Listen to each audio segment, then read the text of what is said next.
Bonjour à tous. Alors nous commençons la dernière semaine avant les vacances de Pâques. Et oui, ça y est, on arrive tout doucement aux vacances. Et en plus, comme on vit en Moselle, on est en statut local, on a le vendredi 10 qui est dit férié. On ne va pas au travail ni à l'école le vendredi 10. Donc si on compte les cases blanches, il nous reste 1, 2, 3, 4 jours avant les vacances. Et je vois déjà qu'il y a des parents qui sont contents parce qu'ils ne vont plus m'entendre avec mon poussin Piou et ma pelleteuse, etc. Eh bien, détrompez-vous, parce que j'ai décidé de garder le lien pédagogique avec mes élèves pendant les vacances. Quelle conscience professionnelle. Non mais, blague à part, pour qu'on garde le lien au cas où on est encore confiné après les vacances, en tout cas, je vous enverrai une petite vidéo chaque jour de la maîtresse en vacances. Qu'est-ce qu'elle fait, la maîtresse en vacances? Et puis, des petites choses pour vous aussi. Voilà, ça, c'était pour introduire la dernière semaine. Parce qu'en fait, comme d'habitude, avec tout ce que j'avais préparé, je n'aurais pas le temps en 3 jours de faire tout ce que j'avais préparé jusqu'aux vacances. Alors en tout cas, là, petit message spécial pour Héloïse. Héloïse, tu m'entends? Alors sa maman m'a confié qu'Héloïse avait le blues, pleurait souvent et en avait marre d'écrire des lettres et de faire du coloriage, etc. Eh bien, cette semaine, tu ne vas pas écrire de lettres, tu ne vas pas faire de coloriage, tu vas faire plein d'activités, de musique, de sciences, de danse et plein de choses, des expériences que je vais inventer pour toi et comme ça, tu ne feras ni coloriage ni lettres et j'espère te redonner le moral. Sinon, je te passerai un petit coup de fil, promis. Alors, aujourd'hui, nous sommes le premier jour de la semaine. Lulu a le derrière tout vert parce qu'il a sauté dans l'herbe. Hop, avec nos lettres, pas avec nos crayons, on peut écrire le mot lundi qui commence par la lettre L. Et ensuite, le U. Ensuite, le N. Puis le D. Et enfin, le I. Nous sommes lundi. 2 syllabes. Les moyens et les grands avec vos lettres script. J'espère que maintenant ça vient tout seul. Le L est un bâton qui descend tout droit. Le U est une petite cuvette et un petit trait de la même taille que la cuvette à sa droite. Le N, on commence par le petit trait et ensuite un pont bien collé.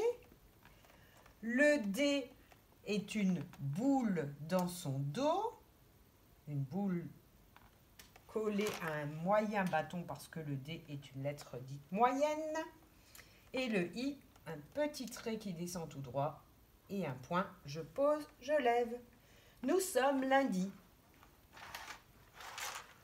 Dans notre calendrier mensuel, le premier jour de la semaine, on descend donc dans la première colonne et on voit même le reflet du soleil sur le tableau. C'est une belle journée ensoleillée.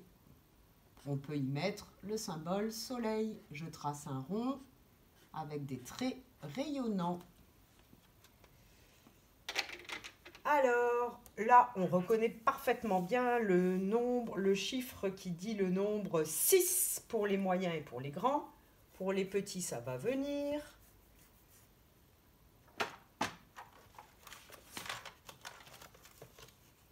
Voici mon étiquette 6. Et sur le calendrier, nous n'étions pas là le samedi 4 et le dimanche 5. Alors, on peut dessiner 2 croix en faisant bien attention d'aller du coin en haut à gauche jusqu'au coin en bas à droite, puis de recommencer du coin en haut à droite pour aller jusqu'au coin en bas à gauche. Pareil pour le dimanche 5. Nous avons barré 2 cases. Donc, avec la pince à linge sur la bande numérique, on saute 2 cases. Et on arrive sur le 6. Avec le boulier, on pense Pour faire 6 avec nos mains, une main complète et encore un doigt, une main et un pouce. C'est le nouveau nombre qu'on va travailler cette semaine avec les décompositions additives et une nouvelle histoire sur les petits cartons. 6. Donc une main complète, c'est comme les 5 jaunes complets ou les 5 verts complets. Je prends les 5 verts et un pouce en plus. Hop! Je peux mémoriser ça pour refaire d'un coup. 6. Hop! Et voilà. Aujourd'hui, nous sommes le lundi 6 avril. Alors, je vous avais dit que je terminerai mon petit nichoir. Il y a Zola et son frère qui m'ont envoyé des photos de super nichoirs. Je vous le montre. Qu'ils ont fait avec des blocs en bois. Qu'ils ont fait avec des gros Lego. Et il y a Norbert qui m'a envoyé une photo de son nichoir à qui il a rajouté une antenne télé pour qu'il puisse aussi suivre ma chaîne YouTube. Merci Norbert, c'est une bonne idée. Une petite antenne pour les oiseaux pour qu'ils puissent suivre ma chaîne YouTube. Alors cette semaine, on avance dans l'histoire d'Albert. Et cette fois, Albert va voir la vache. Alors, dans la famille vache, il y a la femelle, la vache, le mâle, le taureau. Alors, comment on les différencie? Facile. La vache, elle a un pis avec 4 mamelles. Alors que le taureau n'a pas de pis, parce que c'est un mâle. Et quand ils font un enfant, le taureau et la vache, ça fait un petit veau. Et seulement quand la vache a eu un veau, alors elle fabrique du lait dans son pis pour que le petit veau puisse boire, puisse s'allaiter. Et c'est pour ça que je vous parle de ça, c'est parce que dans cette histoire, le fermier trait les vaches, c'est-à-dire il sort le lait pour vendre son lait ou bien pour fabriquer du fromage ou du beurre. Et Albert, lui, il pense que c'est beaucoup de travail de traire les vaches. Alors, il veut inventer une machine qui va traire les vaches pour soulager le fermier qui a trop de travail. C'est pour ça que je vous ai mis le petit fermier.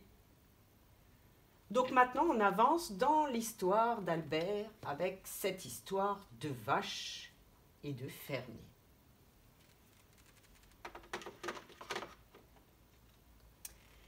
Albert va voir la vache. « Vache, le fermier est trop vieux. Il n'a plus la force de te traire. Alors moi, je vais fabriquer une machine pour récupérer le lait, ok ?» Et il sort ses outils et bing, bang et bong. « Quelle étrange machine !» s'étonne la vache. « Comment ça marche ?»« Facile, il suffit d'appuyer sur le bouton vert, là. » La vache appuie sur le bouton et « ouille, aïe, ouille !» La voilà toute mouillée de la tête aux pieds. « Oh non, Albert !» gémit sa mère. « Tu t'es encore trompé, tu as fabriqué une douche glacée. Oh !»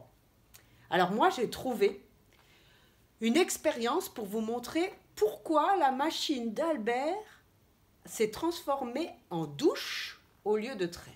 Je vais vous faire fabriquer ça avec une bouteille vide d'eau en plastique, une paille, de la pâte à modeler au mieux de la gomme fixe et un ballon de baudruche, un ballon à gonfler. Donc vous allez déjà préparer tout ça pour attendre mon expérience. Je répète, une bouteille d'eau en plastique vide, une paille, de la gomme fixe et un ballon de baudruche. Préparez bien toutes ces choses-là parce que j'ai une expérience, vraiment une vraie expérience, pour imaginer ce qui s'est passé dans la machine, pourquoi la machine s'est transformée en douche glacée. Et puis un dernier petit message, ça c'est pour un étudiant en première année de médecine qui s'appelle Nathan. Alors Nathan, merci pour ce beau compliment que tu as enregistré sur la boîte vocale de mon fils Nicolas. Normalement, tu dois préparer ton concours de médecine avec lui. Donc pas suivre des cours d'école maternelle. Mais merci pour le compliment, je pense que tu as tout compris. Et puis je croise les doigts pour que vous prépariez bien tous les deux et je pense que vous allez l'avoir. À plus tard!